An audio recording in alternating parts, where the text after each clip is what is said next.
Project SRL for T1D brings novel safe reinforcement learning algorithm for glucose regulation in type 1 diabetes patients, which is a final year project at Department of Computer Science Engineering, University of Moratuwa. This is brought to you by Dishan Rakshita, Prasanjit Lorenzo Eva, and Damika Nuguma.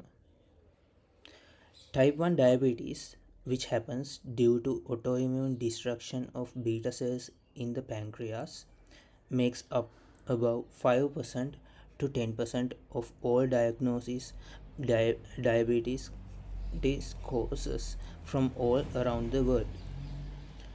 Current treatment for this condition involves regular glucose administration by giving insulin shots externally several times a day, which is known as basal bolus insulin therapy.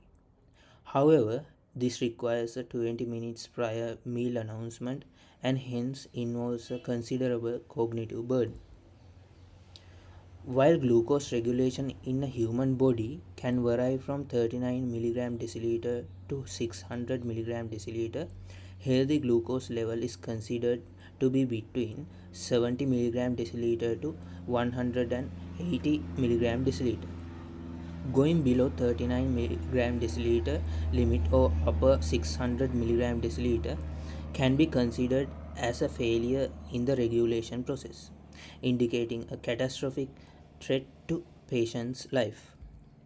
Reinforcement learning mechanisms have been applied for fully automating glucose regulation, removing the cognitive burden of the patients. Our primary focus is to apply safety measures within the realm of reinforcement learning, specifically for glucose regulation in type 1 diabetes patients. First, patient safety is our utmost priority.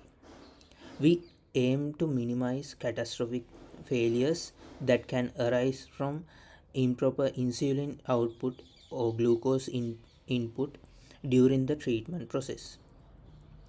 Next, we are committed to ensuring effective glucose regulation. This means we want to maintain blood sugar levels within a healthy range while avoiding both hypoglycemia and hyperglycemia.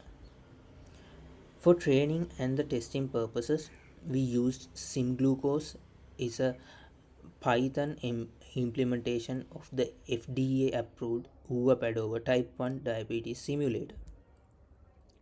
Here is the brief system architecture. Our system includes a control loop where glucose level of the patient is being measured by glucose sensors, giving it as an input to the control algorithm deciding the input dose to be given to the patient and giving the calculated dose of insulin to the patient.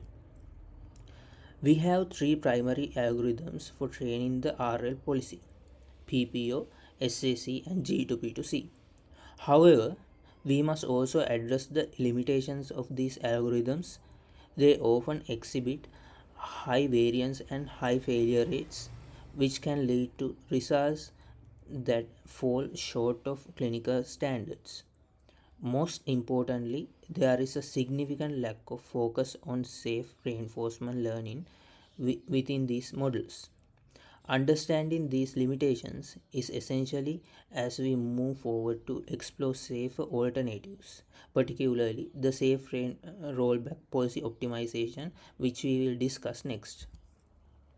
We propose SRPO, a safety focused algorithm for training RL policies. This is motivated by PPO and CPO, which are used in RL policy search, and simulated annealing algorithm, which is a general optimization algorithm. Here, first gradient of the reward function will be calculated and thereby finds the reward optimal direction. Then the gradient of the cost function will be calculated and thereby finds the cost optimal direction. Half of each of the gradients will be taken and their equivalent will be calculated.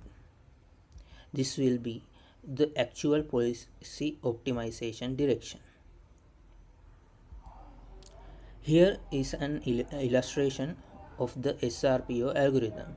Our algorithm will track the safety policy in its training history.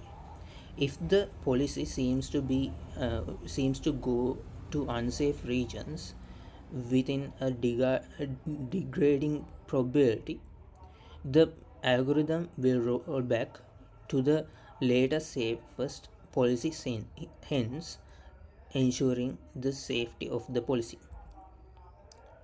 We compare our algorithm's performance with PPO. Our algorithm showed a failure rate reduction from 2.79% to 0.38% in adult cohort and reduction from 4.93% to 1.42% in adolescent cohort. Additionally, SRPO algorithm showed a quicker convergence to an optimal policy than PPO algorithm and reduced training time compared to PPO algorithm. In the same time, SRPO execution time is lower than PPO. Next, we show three demonstrations of how glucose is varying in three patient types covering easy, medium, and hard to control glucose types. Patient 0 is an easy patient type.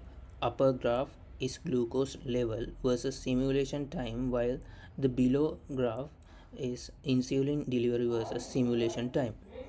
Most of the time, easy patients' glucose level remains inside the normoglycemic region for both PPO and SRPO algorithms, while for the SRPO algorithm requires a minimum amount of insulin dose.